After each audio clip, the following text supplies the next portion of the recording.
It sucks to be you.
Everyone thinks because you're a zombie, you don't know good coffee. Well, they're wrong. We have very active lifestyles. It's not all wandering the countryside aimlessly or scaring passing motorists. And we all love a good cup of joe. And there's only one brew that gets my seal of approval. Deadly Grounds coffee is my guilty pleasure. Bold, robust, delicious. It's coffee that can wake the dead.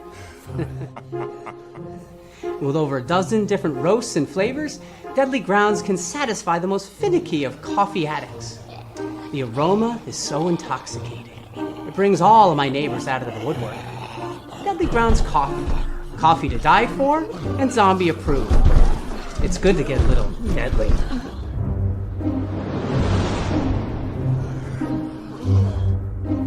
Use the front door! Oh, they're so disgusting.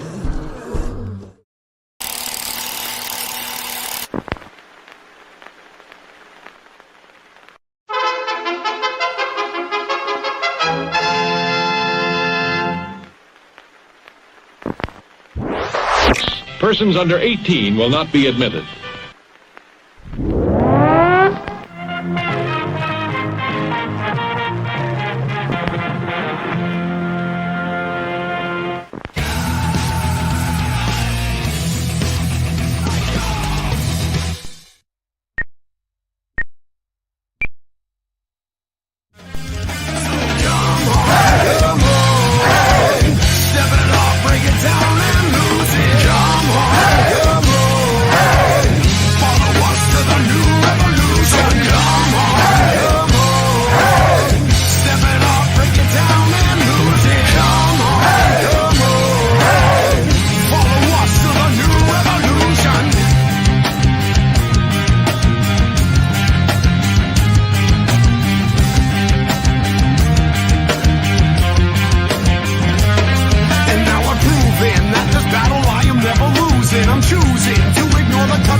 Well, hello there. It's Wednesday.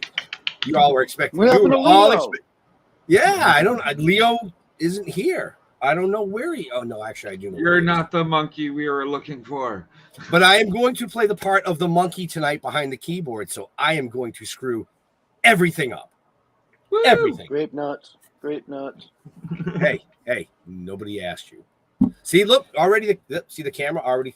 It's already starting. No, I'm super psyched about tonight's show. I will say it's going to be kick ass. And I'm just going to leave it there. Just going to leave it there. And my partner in crime. Yo. And I'll come back to you for the announcement because we have a special co-host with us tonight, too. Yes, we do. And why don't we let our special co-host introduce our guest? Oh, we could that do would that. be cool. We could totally. I think that would be cool. Yeah, we messed up. But happy Wednesday. I hope everybody had a fantastic Memorial Day weekend. I don't know where anybody else is out there, but up here in the Northeast, it was a fucking amazing. Up in Maine, 85 degrees, Memorial Day weekend, putting the docks in 54-degree water. Shrivel dick. That's all I have to say. Okay. On that note, our special co-host tonight, Jar Jar. Hey, how's it going, everybody? Now I'm scurrying to find an intro for our guest because I was not ready for that at all, but I'll do my best. But thanks for having me tonight. I appreciate it as always. Right. Oh, should I go right into the guest? You can do whatever you want to do, except play with yourself. You can do whatever you want. Whatever I want. Too much little. They emphasize the little there, Jeffrey. Yeah, little. Well, welcome everybody to the Still Toking. Deborah Twiss with her new movie, Sapiosexual. Hi. I'm sorry. If I was more prepared, I would have had a better intro for you. I totally did that just to fuck with you, Jeremy. I know. You guys know how much research I do, and yet, you know what? I should have been and here we have from age 6, a girl who made a witch puppet, and her teacher tried to dismiss her creative talents, Miss Deborah Twiss. See, I do crazy research about Yeah, people. you really do. My goodness. You see her eyes light up. She's like, "Oh, there's another one I got to block on Facebook." Yep. Wow, that is okay. That's a witch deep. doll. That's going back to 5.5 years old. Yeah. Right. Oh, Yep. you start young, huh? Oh yeah. Hey. So What? There was no innuendos there. But I am curious about this witch doll. Now that it was brought up, I need to know about this. It was a witch puppet that A puppet. Yeah, in first grade, we had to build puppets, and then the first grade teacher wrote a script for us to perform, and I didn't like it. So, and my handwriting wasn't that good yet because I was only in first grade. So I asked my mom to help me rewrite the script. And we really pissed off the teacher really badly. Then I should have known. I should have known then what my future was going to be. That I was already writing the script for my teacher in first grade, telling her it wasn't sufficient. Well, Now, was it a sock puppet? No, it was a really cool puppet. It was paper mache, and and then the hands were made out of the short popsicle sticks. So you put your hand in, and you're like that kind of thing. Yeah, she was I'm not scary going to touch looking. that. I'm going to be nice for right now. yes, you should. Just remember, I control the buttons tonight, and I can mute. Yeah, you. I know. Anything. I know. So, wow. I mean, you've done a ton of stuff. A ton. Yeah. Of stuff. a ton. And we could do the whole show just by listing all of her credits. Right. That'd be a good way to pass an hour. It'd be a fast way to pass an hour. But we are here to talk about your newest film that you wrote, produced, and acted in, correct? Yes. Called Sapiosexual. Yep. Did I pronounce that right? Yeah, completely. Excellent. Look at that. I didn't screw it up, Jeff. No. Do you know what a sapiosexual Well, now, is? if I read that correctly, if I read what I was reading correctly, the original title was just Sapio, correct?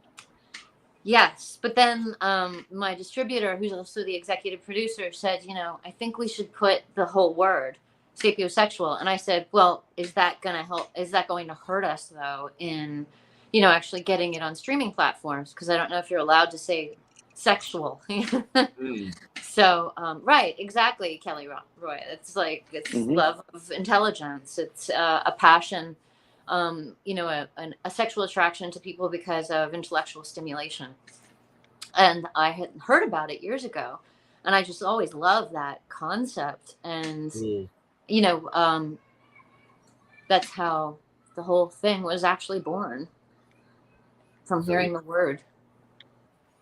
Okay. I mean, I watched the movie today, and I'm going to say that, at the very beginning, I was quite confused. Easily done. Yeah, well, yeah, that is easily done. There's a lot of stuff thrown at the beginning of that film that you don't understand what the hell's going on until much later. Yeah. Which I thought was, really, really cool. Cool. You know what I mean? A thriller? Yeah. A different kind of a thriller from what I'm used to as far as a thriller goes, because it's more of to me, it's more of a psychosomatic kind of a thriller. Yeah, it's psychological. Yeah, it's supposed to like be the kind of thing that makes you, I mean, just like the title, Sapiosexual, it's supposed to make you think. And really, like, go deep into what is going on here, and examining what the characters' real motives are and all of that kind of thing. See, But you have to think. I was going to say, I mean, preferably. So, attracted to intelligent people, she is definitely on the wrong show. Yeah, I was going to say wrong that show. one too. I was going to say wrong show for that. So, no, actually, that's not true. We're all highly intelligent in our own right. Oh yeah, I get that. Now, I can't even fix my damn camera. Did you do the casting for the movie as well? Yeah. Yeah. Well, I mean, I had a casting director help me find the guy who played Dave. Freddie. I mean, the guy that played, his name's Dave Edwin Williams, and he played Freddie. The casting director helped find him because I couldn't find anyone that was just right on my own, by far. So my casting director, Donna McKenna, Well, it actually seemed like you guys known each other, so I guess you did well. She did very well, and he's amazing. He's a fantastic actor. So, and the way I work, we get very comfortable very quickly on my sets, all of us, because so many of the people that are behind the scenes have worked together for many, many years. So it's this environment where everybody's just comfortable and laughing and having a good time. So that's good. Worked out well. Yeah. Is anybody playing practical jokes on set? Actually, this is kind of too deep of a movie, so I guess it's not that much. Well, we didn't have time for any kind of practical jokes. I guess the biggest practical joke is me upon them when, in order to prepare for the sex scene, I bought these beige, skin-colored Teletubby suits. And so we were all like in these one-piece outfits that were from neck down to toes. And we did all kinds of maneuvering around and pretending and all that kind of stuff. We filmed it, but then I saw, on camera, you could see the suits. And where's that footage? It's really fun. I'll show you that. The Teletubbies got it. Yeah, that's tough. Like, hey guys, remember that movie we were in together? And I got this other movie we're doing, and if you don't do it, I got the Teletubby footage. It's really funny. It's so silly. But it made us all really comfortable. And then when everybody looked at the footage, we all said, okay, forget it. Just get rid of the suits. It's fine. I mean, and it was good because it gave us time to get comfortable just being physical with each other, and then realize just how stupid it looked on camera and that there was no way around it. So it was okay, just take off the suits. Let's go. Whatever. Who cares? We're already laughing. Let's just keep laughing and filming.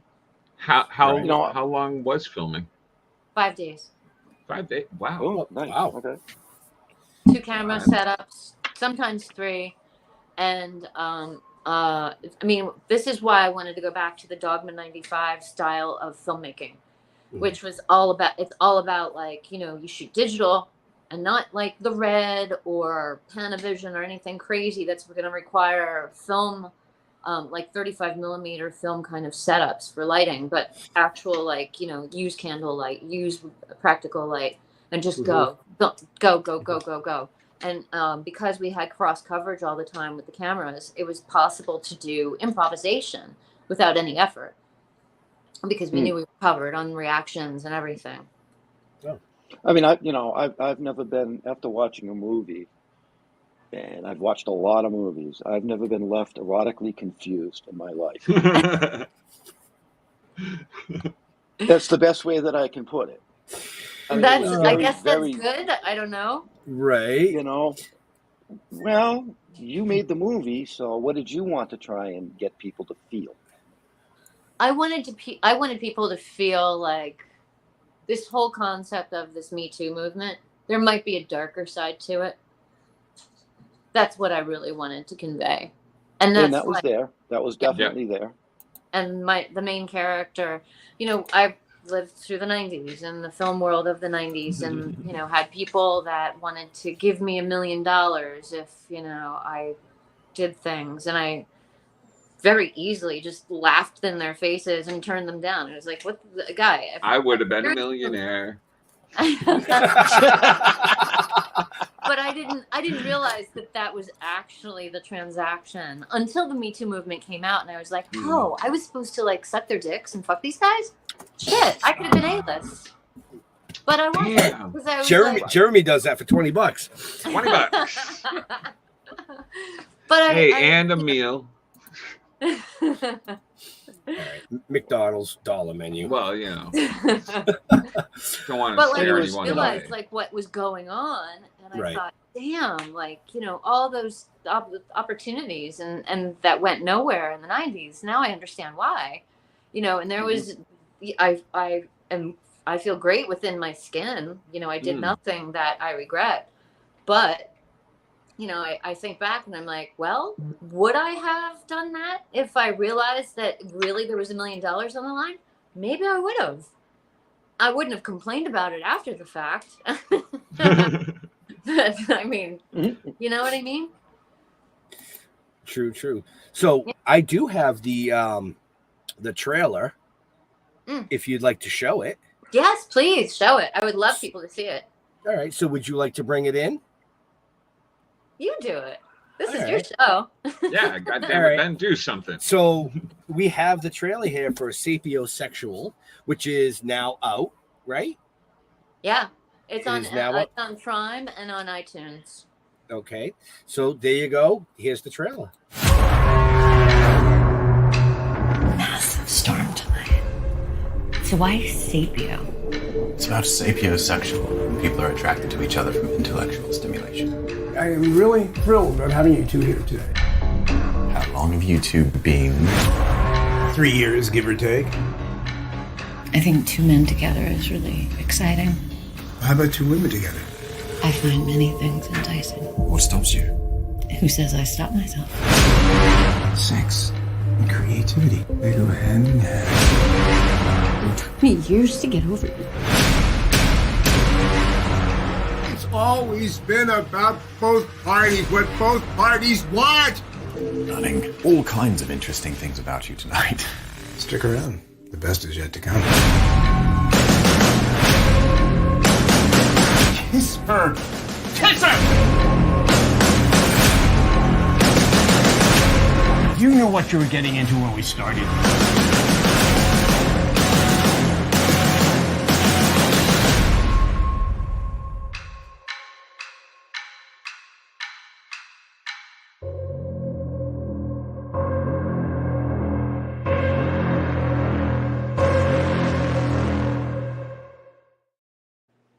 Bravo. There you have it, folks. Don't worry, we'll play it again later in case you missed some of it. Wow. Now, I found that to be a film that you really had to pay attention to. Because if you didn't, you missed key elements that would kind of fuck you up later on. Yeah, definitely. You know? Because I had to rewind because I would miss something and be like, what did I miss here? Because the transitions were quick but vague. Mm-hmm. in a lot of ways. You know what I mean? There was a lot of hidden innuendos going on, and you know, so I rewound quite a bit just to try and understand exactly what was. And then when the movie ended, I was like, I had no fucking idea what the fuck was going on. Well, but that's the thing, like, you know, everyone. I did like the ending. The ending was great, which we won't give away, but it was definitely unexpected. Cool. Good. I'm glad you got that, because that was really critical to me. That, you know, I want people to have that moment where they check themselves at the end and they realize what really is going on here. Yeah, and that's like what we'll call it, checking yourself. Right. Yeah. Okay. Checking yourself at the end. Yes. You know, like I said at the beginning, there was a lot of those little things that were brought to light that you don't understand. And then it was at the very end where everything got tied together. And it was just beautifully done. Oh, thank you. Thank you so much. Bravo. And you can I love it when grown-ups get me. You guys can find out all about our amazing guest, her movies, all her movies that she's done, in the show notes up above or down below, depending on where you're watching or listening to us. See, I had to do that for Leo, because Leo usually does that for us. Yeah. That's why I'm here. Yeah. Well, no, actually, you're here to take my place so I can take Leo's place. That's why that's why you see me doing a lot of this. Right, Deborah, and you wonder why I'm fucking confused. I'm Ben. All right, so no. As Ben was saying, though, you've done quite a bit of different roles in diverse roles throughout your career. Do you have any really favorite things that you've done? Like, I know you've worked with like people like Eric Roberts and well, so many different people throughout. Anything that really sticks out that you're always telling stories about, like to the kids, being like, you know, this one time on this set, and they're like, yeah, Mom, we know. You've told us like 27 times. No, I mean. Oh. Blackout. Somebody called. Yes, it's so ridiculous. I hate that. No, there's nothing actually. I love each thing that I do, and each thing is individual. And the one thing that I vow to never do is to like harp on one thing that I've done. I mean, you know, I know people that made movies. Like there's this one guy who made, bless his poor heart, he made a movie 20 years ago for $20,000. And never did another movie after that. He still works in production and everything. But like this poor guy, that's all he ever talks about. Like every conversation goes back to this movie. And like I don't like to even bring up, like I don't bring up other movies that I've made. I like to talk about other ideas I have, or other films that I like that are cool, or like TV shows I'm watching that I'm like obsessed with, that kind of thing. But I don't know, I don't like to really you know, in normal, polite conversation, I don't talk about myself and my career much, because, you know, to me, it could always be better. So why am I done that? What's next? Well, but I want to do more, and I want to do better, and I want to do bigger, you know, over and over. Like everything should build upon the last one and become better. And so I can't like look back at anything and be like, ooh, that one was really great, because like I see things that I would change. So, you know, right now my favorite thing is Sapiosexual, and then when I film Broken at the end of the summer, that'll be my favorite. And then when I film Release, that'll be my favorite. Yeah, I mean, it's just the way my brain works. Maybe there's like, you know, some kind of mental issue here, that it's like, you know, only what's right in front of me is what's most important. And then, you know, I move on, and it's like, okay, now it's here. Well, that's a real healthy way to look at it. Yeah. Well, yeah, what's done is done. You got to move on. You can't hop on that. I have an opposite question to what he just asked. Is there a role or a film that you've been in that you wish you didn't do? Let me think about that. As the silence. No, because everything, even like, okay, there's the first one that came up the guy who wrote it and was the producer was the biggest piece of shit I've ever met in my life. This guy, like, he was such a narcissistic asshole. And no matter what I did, he was like, no, I want you to be uglier and I want you to be like gross and all this other stuff. And I kept working on the job because I wanted to protect that character. I felt bad for her. Then I was like, I felt like, you know, I needed to protect the way this character would be portrayed because I felt like this guy was going to destroy this person, even though she didn't exist. She only existed in my imagination. Mm-hmm. So, you know, in some ways one would think, oh, well, do I wish I'd never done that? But I don't. Because everything I've ever done has led to something else. Like I learned something. I take something away that makes me more of who I really am. It exposes other parts of me, other strengths, other places.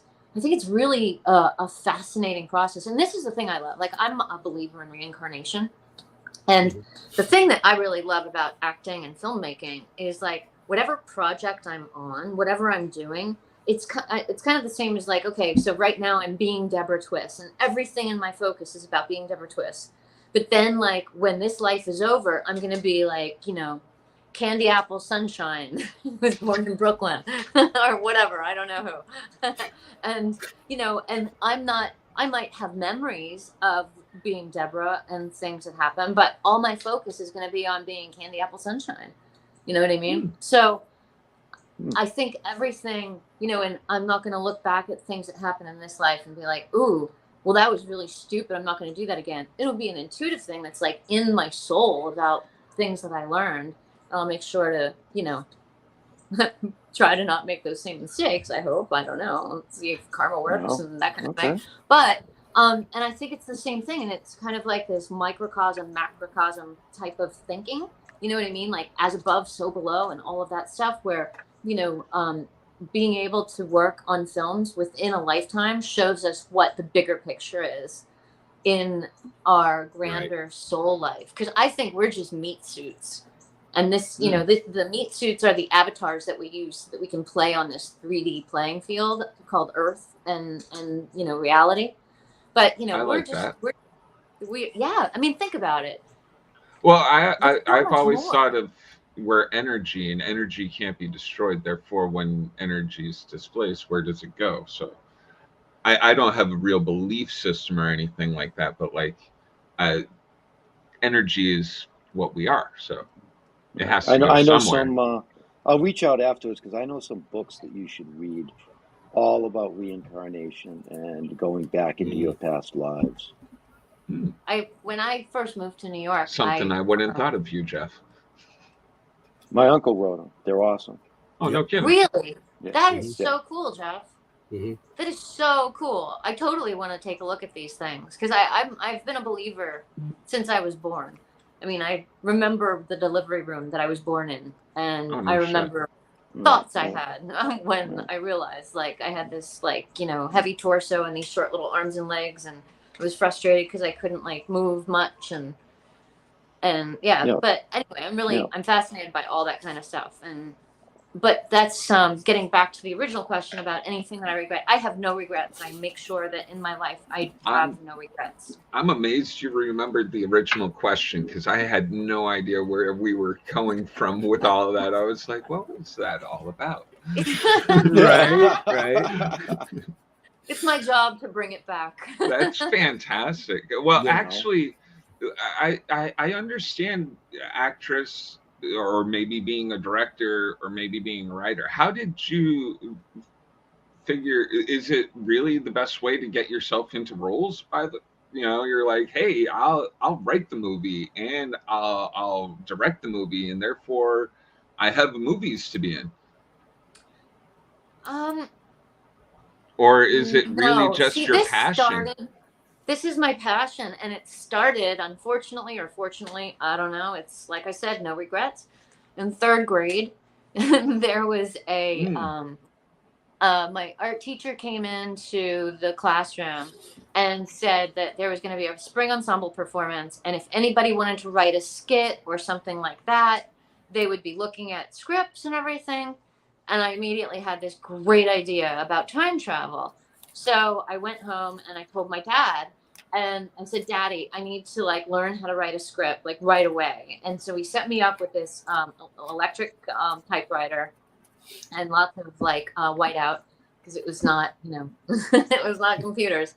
And I wrote a 60-page screenplay, or actually it was a theater piece about time travel. And I gave it to the people at my school. And they went through the whole thing. They loved it so much. They wanted to build the whole spring ensemble performance around this 1-hour play. And so they asked me, as any smart people would do, if they could have the rights. And I said, well, yes, you can, as long as I play the lead. And so this goes way back. And the first taste of it was when I was 5, and I had my mom help me rewrite this teacher's horrible script. It's like, when I was 3, I stood in front of a TV and I saw how much fun these people were having inside of it. I turned to my parents and I said, one day I'm going to be in there playing with those people. And my parents were like, oh, the only way you can do that is if you're an actress. And I was like, oh, okay. I'm surprised. Yep. Right.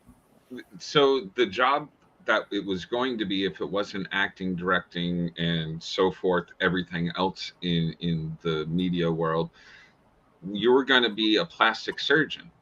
Yes. Yeah. When around the time, it was like right after I wrote that script and we did the spring performance, there was this, my mom got Good Housekeeping magazine, and there was this story about this little girl whose house had caught on fire and she was stuck in a bedroom. And her whole face melted. She lost all her fingers. She was burned. And they said that she would have to go through plastic surgery for, 10, 15 years.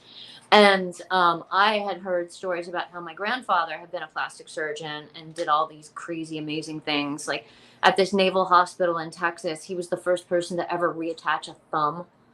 So I was really excited and inspired by that kind of stuff. And I've always been fascinated. Sorry, my blind cat needs me.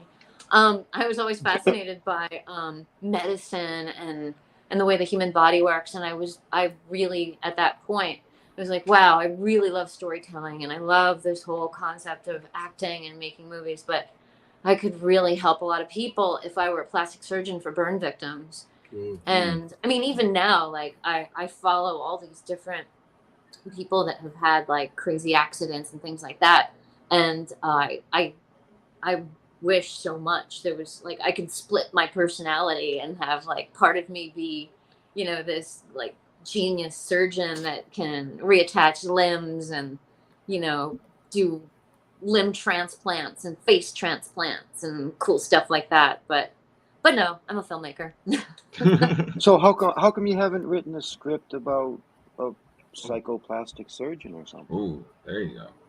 I have a couple of ideas, but more importantly, I've got ideas that have to do with genetic engineering and aliens and that kind of stuff. Because like if I'm gonna go toward medicine and science, I'm gonna go all out and really explore like these other crazy things.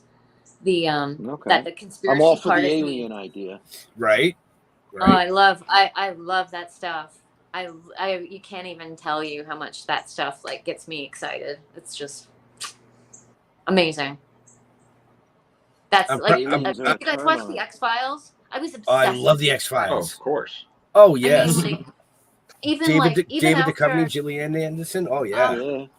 But even after they left, I still loved it. Like I was like, okay, I'll take this. Like just give me the stories. Give me the stories. Like Chris Carter, I think, is a freaking genius. Did you guys ever have him on? Did you ever meet him? No, I wish. The opportunity. Oh. Yeah. Sadly.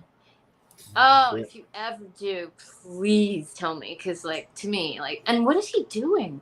Well, he's probably just, like, living off, all the residuals. But he's living off the residuals of us buying all those DVDs because I bought every friggin' season. And when the movie came out, I was like, I gotta see this. My wife was like, "So," I'm like, you don't understand. The aliens came down, gave him a congratulations, and he's living with them now. Yeah, right. Or he's like, Ancient Aliens. I'm out of here. This world is nuts. What was that? What's that one? You guys watch Ancient Aliens ever? I don't think Sometimes. I've watched a little. I wish Leo was on. Leo watches all that stuff. Yeah, Leo's really into Skinwalker Ranch right now. Yeah. Yes. Oh man, I was watching that for a while, but man, that's so cool. Oh, see, he would have been sitting here, been like, "Oh my God, somebody finally to talk about with." Yeah, no, I'd love to meet Leo sometime and just talk aliens. Oh yeah. Oh, that'd be Absolutely. Great. Actually, so actually, so do you have a tinfoil hat? I don't need one. Good answer. I like that. But I mean, seriously, like that stuff. I am the truest form of '90s nerd you could possibly ever want. I have Mulder and Scully dolls. Wait a second. Wait. Nuh-uh. Oh my God, she's a nerd. I like this. She fits right in. Oh my God, that's fantastic. That is awesome. What else do you collect? I have Alien. I also have I have Negan and like different guys from The Walking Dead. I have all my Star Wars people still. The Millennium Falcon. My yeah. Yep, this show just went down the nerd gutter, folks. Right? Sorry. No. Yeah, deal with it. Let's hang out, Deborah. I know, right? Like you're in Jersey, that's not far. I mean, I was expecting you to jump out of your chair, Jeremy, and get the Millennium Falcon? My Millennium Falcon that I built it. I know it's kind of heavy. Built it? Hold on a second. Oh my gosh, this is so cool. Scully wants to go on the Millennium Falcon. Look he's got pants on, folks. Yep, he lied. Oh wow! Oh my goodness! Is that a Lego? Yeah. That is gorgeous. And I thought that was a Lego, fake backdrop. Wow. I'm gonna drop that one day. It's just gonna shatter and go everywhere. I know it. That is Legos? Yeah. Holy moly, that is I won it. I won it in a trivia contest for Star Wars at a Comic-Con last year. I am straight up nerd. Yep. Cool. I love it. So, anyways, back to the interview. Back to the interview. I can go to the supernatural stuff. Cause your movie there, Cry From Within, is actually based on real life experiences you and your family had. The thing that I found really cool was you guys actually tried to make the ghost come with you when you moved. And that's a really interesting thing. Have you actually gone back to the house? Because I know most of the story. So you tell this story. I'm gonna sit back. And the great thing is, like, A Cry From Within, I recut it and I put back in 20 minutes of footage that originally we had to take out because they thought it made my character look unsympathetic, that she was having this affair. But I'm like, no, that's the character and that's the reason. Like these are people that are having a fractured marriage. They're like, they reunite as they move out of the city. So, but in the real life version, it was me, my husband, my kids. We were living in his parents' brownstone, and we were having these crazy experiences with this ghost that lived in the house. And I mean, it was so bad. My daughter, she was only about 1.5 or 2 at the time. She would see this thing and then all of a sudden freeze and like just start like hyperventilating, and she'd want to get inside my shirt and hide. And she would just be like, and finally, my son told me it's because of the bad boy, Mommy. Sydney sees the bad boy and it scares her. And then afterward, like years later, my daughter told me, because we had a family bed. We had 2 king size beds that we put together. Mm-hmm. And my daughter would sleep next to me. Oh my gosh, my cat just like cut open my leg. Excuse me, I like the blood. Nice. Are you okay? She's like the coolest chick we've ever had on, guys. Right? She's like, oh, I'm bleeding. It's all good. Don't worry. Keep going. Are you watching Yellow Jackets, by the way? After we'll get back to your story. No, I should. The I've heard 90s about it. stuff. Yeah, the 90s stuff. Oh. You would love it. Oh, cool. So anyway, this thing would perch on the pillow between me and my daughter at night and just like look at us. And my daughter said it would just sit there and be like, and but I thought to myself, there's so much more to the story. I'm not going to get into it all though, because we could spend an hour just on that. But I thought, okay, well, maybe this spirit needs its story told. And I got in meditation downloads of what it was. And then I thought, you know what? This is probably wrong. This probably wasn't like, a kid that died in this house. I'm just going to let this go. This is stupid. And that night, after the kids were asleep, my husband was asleep, I closed the doors to my computer cabinet and I went to bed. And this was the parlor floor of a brownstone. And there was a chair way up in the front of the house. So it's like 40 feet between like where the back of the house is and the front. And I lay in the bed and I'm laying there thinking about how, this is stupid. I'm not going to do this script. I think it's like wrong. And I'm embellishing things probably. These aren't downloads. This is just my fantasy.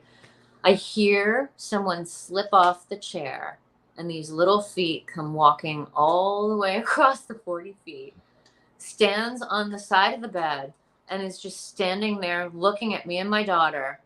And it's somebody short because I can feel the breath and I can hear it breathing. And I'm just terrified to open my eyes. And at that moment, I was like, okay, I'm sorry. I know you're real. I'll tell your story. I'll tell your story. I promise. I'll tell your story. And then it disappeared. And I was like, okay. So I got to do it. So we did it. And then a lot of other things happened. And when my mother-in-law decided she was going to sell the brownstone, and when the house was sold, I stood in the parlor floor, and his name was Sebastian. And I asked him if he would come with us. And I said, I want you to know that I'm not abandoning you. We love you. We know that you are, you had a horrible life, but, you are part of our life now and you're part of our family. And if you want to come, you're more than welcome to come. But he didn't. Did you give him an empty suitcase to get in? No. We just said he could come. But the crazy thing is the people that bought the house were from India. And the night before we moved out, they wanted to come and they had this bowl that they needed to put in a... Another phone call. Yep, another phone call. Yep. She'll be right back. She'll be right back, folks. But while we wait... the bowl. The bowl had these special... like herbs and everything in it. And the woman said to me, this is to absorb any spirits that might be left over. And I was like, you can't put him in the bowl. Like, I didn't say that. But I was like, what if he doesn't, and that's when I said to him, if he wants to come with me, like he could choose. He could get in the bowl or he could come with me. Hopefully he just found somewhere in the backyard to hang out or something. I don't know. But we never heard from him again. Right. Well, that's because he ended up a bowl of soup. I mean, really. I hope not. Come on, man. Don't drink it. Don't drink the soup. So it sounds obvious, that you're into the paranormal and all that kind of stuff. Big time. So now I can't remember who I asked this question to, but what is the difference between a spirit and a ghost? I don't think there's a difference. I think it's just different terminology. Actually, his answer, and do you remember who that was, Ben? Yeah, actually I do. It was no, I don't. Oh, Rick McCollum. It was Rick McCollum. Oh, it was. Yeah, he's a paranormal investigator with Kane Hodder. Oh, cool. Oh, yes, right. Yeah. Right. And he did have a definition for each. Apparently, there is a difference. I didn't think there was a difference. Huh. You know what I mean? And I don't. I'm probably not going to get it right, but no. A ghost. He's gonna contact me and say you fucked that all up.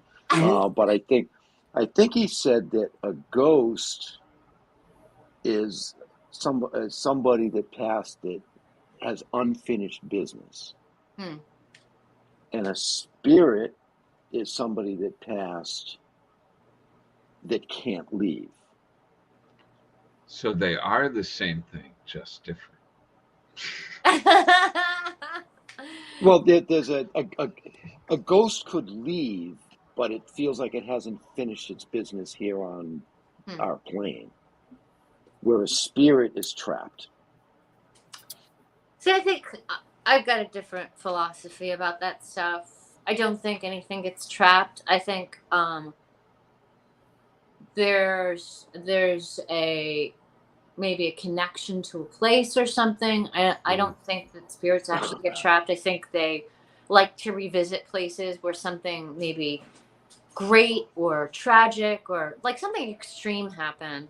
In Sebastian, A Cry from Within, one of the things that I say is, it's kind of like that smell or that feeling. Like you walk into a room after an argument, and even if the people have stopped arguing, you feel that feeling. It's there. It's like it changes the energy. And I think that's what ghosts and spirits are. They're attracted to the energy that's lingering from something crazy that happened in a location. And it could be extremely good or extremely bad, but rarely in the middle. See? That's just my take on it all. I have no training in any of this, or let's put all the disclaimers up there. When I go, I want to hang around for a while. Yep. I get some people that need some shit. Oh yeah. I am gonna fuck with everybody.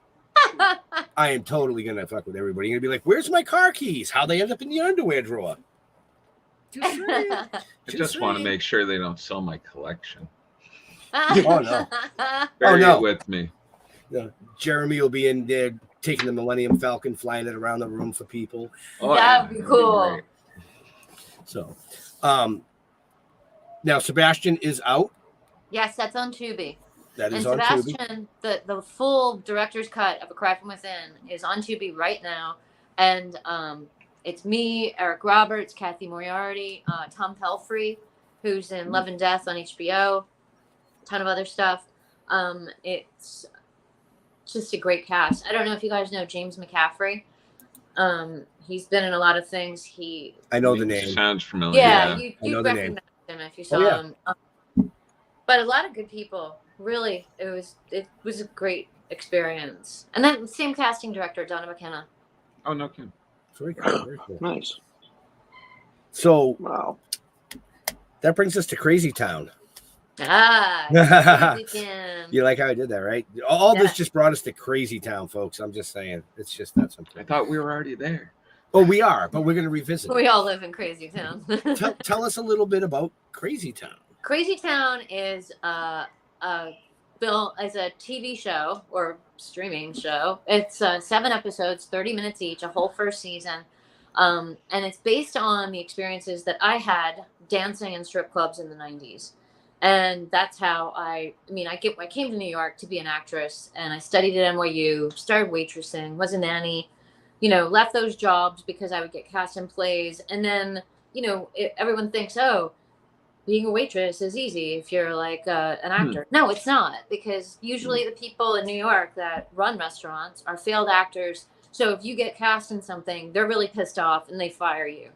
Because it's like, well, how dare you pursue your dream? You're supposed to be dreaming of being a better server. So I was like, okay, well, what am I going to do? It's the middle of summer. I need to work. I need to make money. I need something that's going to give me flexibility without any bullshit. And so I went and auditioned to work as a dancer, and I started doing it. I was only supposed to do it for like a year or two. But then I got involved with this guy who was like, oh, well, I need you to pay the bills so I can write the next great American screenplay and be called a director and blah, blah. Anyway, so I made that whole experience. And that worked? So, well, yeah, believe me, I freaking left the first second I could. But I made the whole thing into this show, Crazy Town, which is, I'd seen so many things over the years of like male directed or written things about strip clubs, and every time I roll my eyes, I'm like, that's not what it is. This is like a male fantasy of what's really going on. So, you know, I had this thing that I started writing in 99. And so finally I was like, you know what? Screw it. I'm going to do it. I'm just going to do it. And I'd been doing a lot of directing and producing of these corporate videos. So I had the financing. It was my own.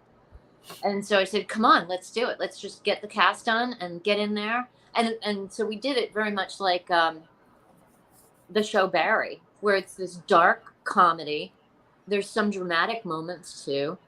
There's like, you know, I talk about the Russian trafficking that happened. Like, you know, I saw it firsthand. I saw girls who were undercover FBI working in the strip clubs, and there were people who had been to jail for credit card fraud, working for the mafia. You know, all of that stuff is in Crazy Town. Girls that were straight that became bi that then became lesbian, girls that were lesbian that became bi that then like turned straight. It was everything you could possibly imagine.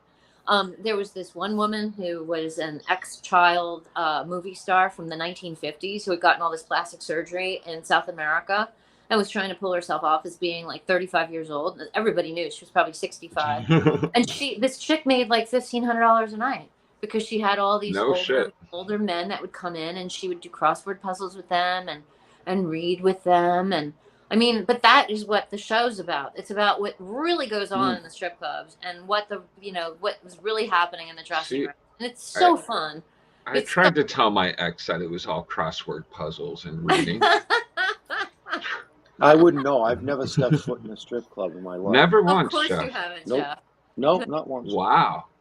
No, Ben? I've known him going on 38 years, and I've never seen him step foot in a strip club. Wow. Nope. Cool. I haven't in about 20 years, but But I'm sure behind one of those doors he's got a stack of porn. But... yeah, right. Oh, you don't need that anymore today. No, my groomsmen party before I got married, we went bowling. I mean, that's how exciting I was. Wow. At least I played with party. balls. It wasn't even called a bachelor's party. It was a groomsman party. His groomsman party. That's so funny. Hello, chaps. Now, is Crazy Town out? Or It's coming out in a few weeks. There's actually an issue with sound in episode 3 that I have to fix, and I have to find the drive and then fix it. But then it's deliverable. So Breaking Glass is also putting that out through probably Tubi or something. That's where I think it would do best. Nice. I don't want it to go to Amazon or something where people have to like pay. I think Tubi's a great place for it. And I mean, they're, half-hour episodes. So one break in between, you're good. Right. Yeah. We'll talk more off screen because we know a few people with their own streaming services that are free for independents. Cool. For independents. Yeah. It was specifically designed for independent films. Not just films, but independent content. Help me. Thank you. Content. Cool. That was the word. See, I was drawing a blank. Somebody just went Not in my unusual. Head. Hey, you're still number one. Unusual. So, but yeah, awesome. Now, what was the funnest film you ever worked on? Actually, I worked on Tom Six's movie, The Onania Club. Tom Six was the guy that Human Centipede. Hold on, how do you say it? The Onania Club. The Onania These Club. guys were trying to say it before you came on earlier. I saw that trailer today. That movie, we had such a good time. I mean, and it was so much it fun. Looks it. I bet. Oh my gosh. I showed up. All I had to do was act. It was so much fun. So much fun. And the camaraderie I had with the other women. And Tom Six is fantastic. He's so funny. I mean, we just had such a great time. It was fantastic. And actually, it's so funny because I really enjoy like European directors. The other film that I had a really fabulous time on was something that just got shot last October called Art of Diversion, where I play a lesbian FBI agent. and it's really intense. It's like this erotic thriller, and that was a lot of fun. Just because I love my Italian director Gabriele Altivelli and Antonello Amidi. He's this incredible cinematographer. Like they're just so fantastic. And you know, when you love the people you're working with, and also I have to say, like when I get to show up and just be an actress, it's like being on vacation. It's like phone call. I swear I'm not calling her. No, it's my kid asking for food again. Can you feed us, please? Yeah, that's it. It's like, can we please at least order pizza? It's like, wait a minute. Sydney, order pizza. Nice. They're gone. No response. His head's in the fridge looking for food. No, they're like, when's she gonna feed us? When's she gonna feed us? Shortly. Right? Short. Yeah, we have about 5 minutes left with our amazing guest. So if you have any questions or anything, get them up in the chat. But we are The here chat's talking. been rolling all night. Oh yeah. We are here talking about your newest movie, Sapiosexual. And if you'd like, I can run the trailer one more time. Sure, go for it. Or we can just keep talking and they can just go find the fucking trailer themselves. I don't care. It's up to you. Yeah, run the trailer. Let them see it. It's enticing. It is actually. Here it is. I love the music for it. Massive storm tonight. So why Sapio? It's about sapiosexual, and people are attracted to each other from intellectual stimulation. I am really thrilled about having you two here today. How long have you two been? 3 years, give or take. I think two men together is really exciting. How about two women together?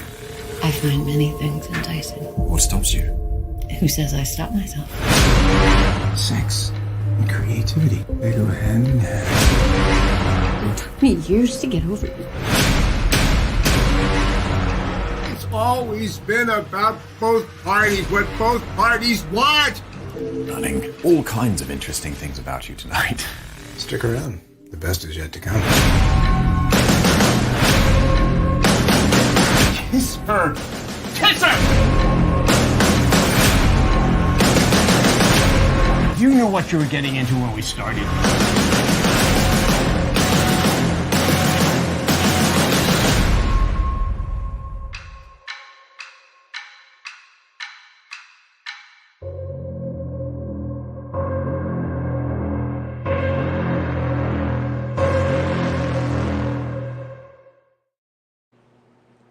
Dun-dun. Hell yeah. And you can find out all about our amazing guest, her amazing movies in the show notes, up above or down below, depending on where you're watching or listening to us. So, yeah, get off your ass and go find it. Excuse me. There we go. Actually, it was a great movie. I've never been so confused in my life. Well, yeah, you have, but it's okay. Well, yeah, when I moved next door to you, I was confused. What the fuck am I doing here? And then look, 37 years later, what are we doing? I put up with you. Traveling the world. Well, I don't know about traveling the world yet, but pretty close. You're all getting up there. And down. Getting there. Up and down the East Coast for sure.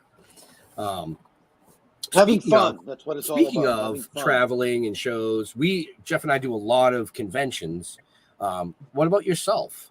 Oh, yeah, actually. Me? Yeah. Oh, I've never done a convention. No? Why not? Really? No, I never thought about it much, really. I mean, I could. The Kick-Ass thing. Well, not just Kick-Ass. Wait a second. I'm on the Zoom still, guys. Just order Vinny's. Yeah, just 2 more minutes and you can have her back. I promise. We swear. Yeah, but Put with it the on Kick-Ass 7191. with the Kick-Ass thing, but you also made appearances in like Law and Orders. Yeah, and my other film, my first film, which is actually a cult film, right? A Gun for Jennifer. Right? A Gun for Jennifer. Yeah, that's on Tubi. That's a huge cult film over in Europe. Yeah. So I mean, a convention tour for you could be very profitable. That would be cool as long as I could bring. You know, the thing is this: I need a travel van because I have 11 dogs and cats, and yeah, they're all little. 11 dogs? Yeah, Eddie, come here. Let's show you. 11 dogs? You're out of your fucking Yeah, but they're all tits. like this size. Oh, okay, Pomeranians. Oh, they're all little dogs. They're like cats. No, actually, he's a Chihuahua. And Oh, he's Chihuahua. 11 of those equals 2 dogs. Exactly. Thank you. I take it by poundage. I'm like, Right. I have 50 Oh, pounds my. worth of dogs. I have 50 pounds worth of dogs. That's actually I one can't. large I dog. can't. Actually, one medium-sized dog.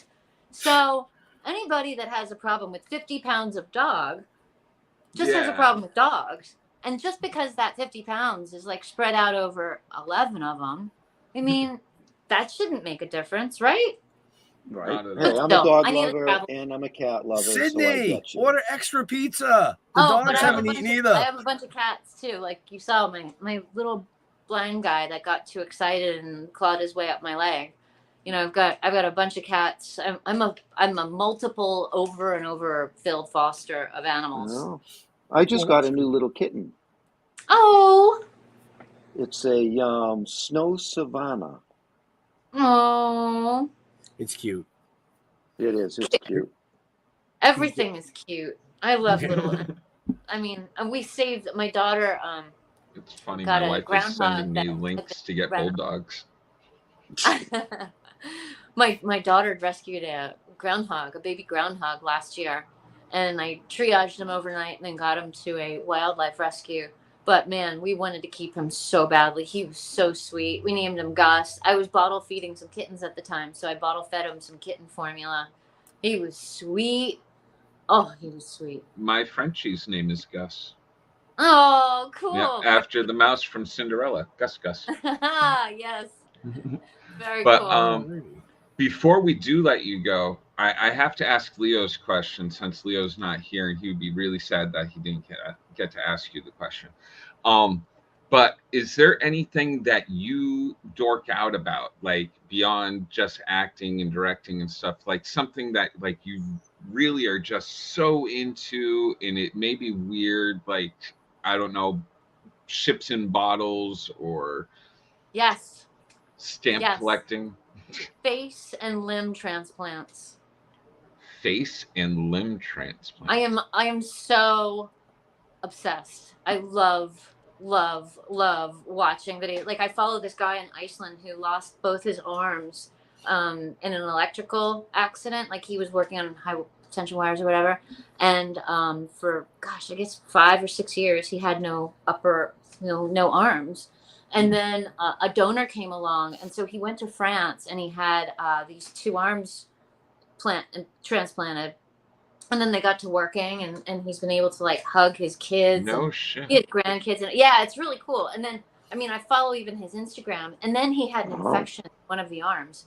And I was like texting this guy daily. I'm like, are you getting better? I hope you're getting better. And like, but I don't know. I guess it's that whole medical side of me that's just like completely fascinated. And like, do you remember that chick? I think it was actually in Massachusetts, the one that was attacked by the chimpanzee and it like ate her face off. One that she went on Oprah and all that stuff. Yeah, right? yeah, exactly. And then, I mean, the chimp ate her eyeballs. So she couldn't see anymore. But you know, she got a face transplant, so she could at least be without like the whole face mask and everything. I mean, I am utterly geeked out and fascinated by that stuff. I just think it's the coolest thing. Wow, that's really weird. Wow. It's just it's actually pretty cool. You're telling me, the story about the guy cool. with the arms. And, like, no, that's actually pretty cool. You know, if you masturbate and it wouldn't even be me. Oh my God. Well, it only took an hour and 3 minutes for him to derail that. I literally was waiting for it in like the first 15 seconds of the show, or when she mentioned how do you pronounce it? The Onania Club? Onania Club. Because when we watched that trailer earlier, I go, dude, you got to see this trailer. I called him like, you have to see this trailer. You know, I go, I think one of the lines in there was, I can't, I'm dry. I was like, what? The crazy thing about that film, I mean, Tom Six is a crazy director. He's very cutting edge, but they can't get distribution because in the massively politically correct climate, like, you cannot show this story about rich, white, entitled bitches who are that get off on other people's misery. To me, this is the biggest political message you could possibly. And I know we're not talking about politics or religion, but no, you're good, though. You're good. No. This film, and I even said to him, we know a platform that can fit on. Mm-hmm. What? We know a platform to get that on. Well, I mean, the problem is he needs to make his money back. That's the problem. Yep. Yeah, we'll talk off. We'll talk about that. Yeah. Yeah, because there's ways to make money back. Absolutely. But I mean, he did a good job. He's a great filmmaker, and he's a great person. I want to see it. You should have him on your show. I'll send you. Yeah, I'll send you my information after the show, and have him reach out. I'll definitely book him.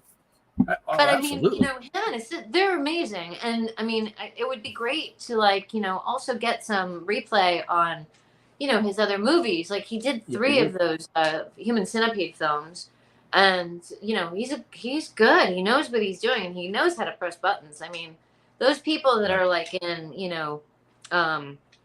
Denmark, Germany, Austria, they're crazy. They are freaking nuts. Mm-hmm. Did you ever see Funny Games? The Michael Haneke film? Not I. About the crazy ass, insane serial killer type people that break into a totally normal family's house and torture them to death. What's it called? Funny Games. I mean, it's like it's insane. And they tried right up your alley, Jeff. That's right up my alley. Oh yeah. Whenever they do an American remake of these things, of course it's got a happy ending. But the actual originals. I like happy endings, so. Don't we all? Just saying. On that note, what crazy town? On that note, hey, Cinderella had a happy ending. On that note, we have kept you long enough, and I know your children are like starving on the other side of the door. Starving to death. They're crawling across the floor, salivating. Right. So we're gonna close this out. Just do me a favor, stay put till the stream is closed, if you don't mind, because this is recording as well. So all right, there, Jar Jar. Where do you like people interacting with you on the socials? Check me out on Facebook as Jeremy Courtney, and check out Comic Book Lovers Buy, Sell, Trade, and Auction House. Also on Facebook. Join 20,000 other geeks and buying, selling, and trading all your geek stuff and talking geek crap. That's it. Move on. Wow. I half expected you to say, and you can see me on the Dorkening broadcast. Oh, yeah. Leo is going to be pissed. That's true. I'm on a bunch of other shows like Splash Pages, and in about an hour, I'm on this show called The Midweek Geeks, if you feel so inclined to watch that as well. And we have to take him on the road with us. I'm a bad self-promoter. Deborah, where do you like interacting with your fans? Actually, the easiest is either Facebook or Instagram, and it's pretty easy. Deborah Twiss, and you'll recognize my profile picture, and just, if you can't find me there, DeborahTwissActress.com, and you can message me, but I respond, unless it's something gross. Well, I'll take back that message. Well, I found you on Facebook. I sent you a friend request. It's okay if you ignore it. I understand. I won't ignore you, Jeff. As far as us, just go to stilltoking.com.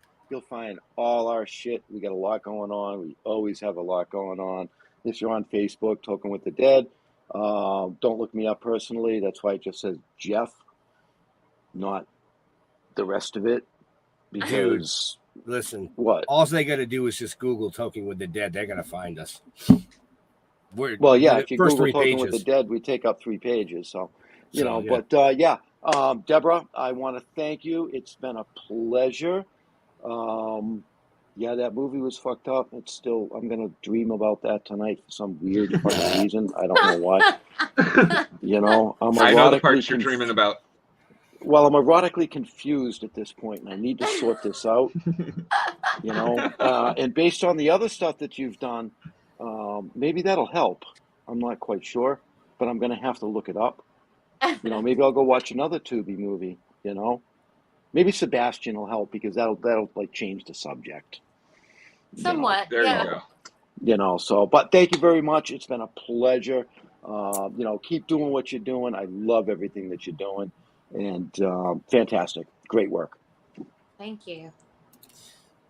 So yeah, now that he's erotically confused, I'm going to reach out to all the promoters that have us booked down the East Coast.